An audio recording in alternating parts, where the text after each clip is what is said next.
Saudara, kita akan langsung menuju ke Pengadilan Negeri Jakarta Selatan untuk tahu bagaimana persiapan sebelum dimulainya kembali sidang dengan agenda pemeriksaan salah satu terdakwa dari kasus perintangan penyidikan. Kita akan hubungi jurnalis Kompas TV. Di sana ada Triksi Valencia.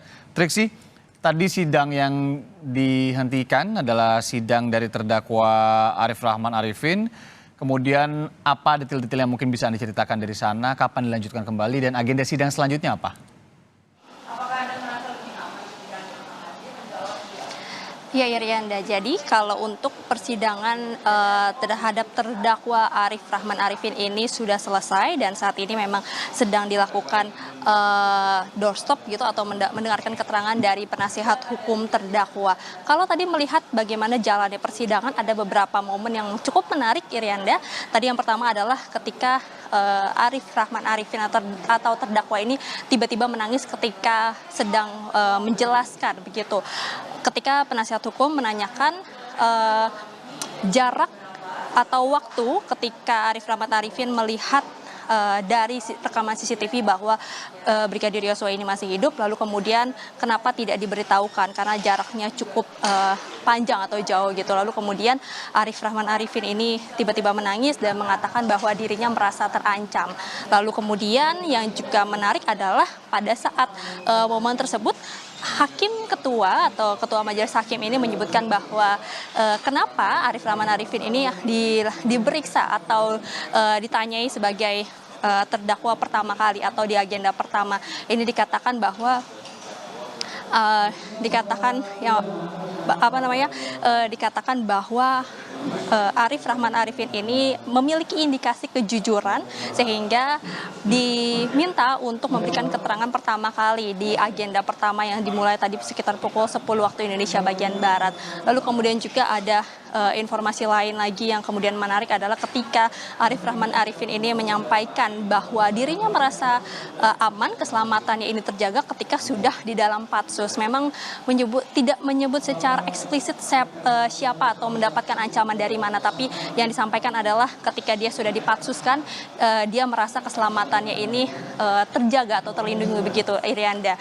Lalu kemudian juga tadi kalau kami mendengarkan kesaksiannya adalah bagaimana Ferdi Sambo maupun juga Agus Nurpatria ini sempat menelepon Arif Rahman Arifin dengan nada yang marah begitu ketika ada tim sus yang melakukan olah TKP di rumah dinasnya. Kalau disampaikan tadi Ferdi Sambo menyebutkan tidak ada tata krama karena tidak izin terlebih dahulu. Hal ini juga yang kemudian disampaikan oleh Agus Nurpatria melalui sambungan telepon begitu kepada Arif Rahman Arifin. Itu kan kemudian tadi beberapa momen yang tadi kami lihat menarik dan keterangan-keterangan yang kemudian disampaikan dalam persidangan dengan agenda pemeriksaan terdakwa, Irianda. Kalau saat ini memang sudah selesai agenda pemeriksaan Arif Rahman Arifin dan nantinya akan dilanjutkan pada hari Selasa 17 Januari 2022 dengan agenda mendengarkan keterangan ahli ataupun juga saksi dari pihak penasihat hukum terdakwa, dan saat ini di ruang sidang utama kemudian dilanjutkan dengan agenda pemeriksaan terdakwa terhadap Hendra Kurniawan dan juga Agus Nurpatria yang saat ini baru mulai begitu di dalam dan sebentar lagi akan kemudian mendengarkan apa yang menjadi keterangan-keterangan yang digali dari Ketua Majelis Hakim. Dan yang menarik juga, Irianda, adalah ketika tadi persidangan pertama dilakukan, yakni pada saat Arif Rahman Arifin ini menjalankan persidangan, di ruang sidang 3 ini juga berlangsung persidangan terhadap terdakwa Irfan Widianto. Agendanya adalah mendengarkan keterangan ahli. Ada 3 ahli yang didatangkan, yakni ahli ITE, ahli pidana, dan juga ahli psikologi.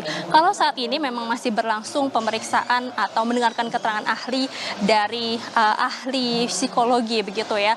Masih bagian dari penasihat hukum menanyai kemudian apa yang menjadi dasar dari karakter seseorang atau perilaku seseorang ketika sudah berada di dalam suatu lingkungan kepolisian atau akademi sejak lama begitu. Lalu kemudian tadi yang menarik adalah ketika pada saat mendengarkan keterangan ahli dari ahli pidana, Irianda. Di ahli pidana ini menyampaikan apa yang menjadi aturan-aturan yang diatur maksud kami dalam Undang-Undang ITE.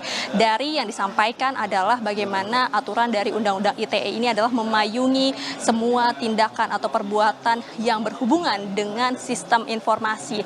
Jadi ketika ada pemindahan di VR, ini dikatakan selama tidak ada informasi maupun juga menghilangkan data atau dokumen yang berada di dalam DVR, ini berarti tidak dianggap melanggar Undang-Undang ITE, tapi bisa dijerat dengan Undang-Undang KUHP saja. Irianda.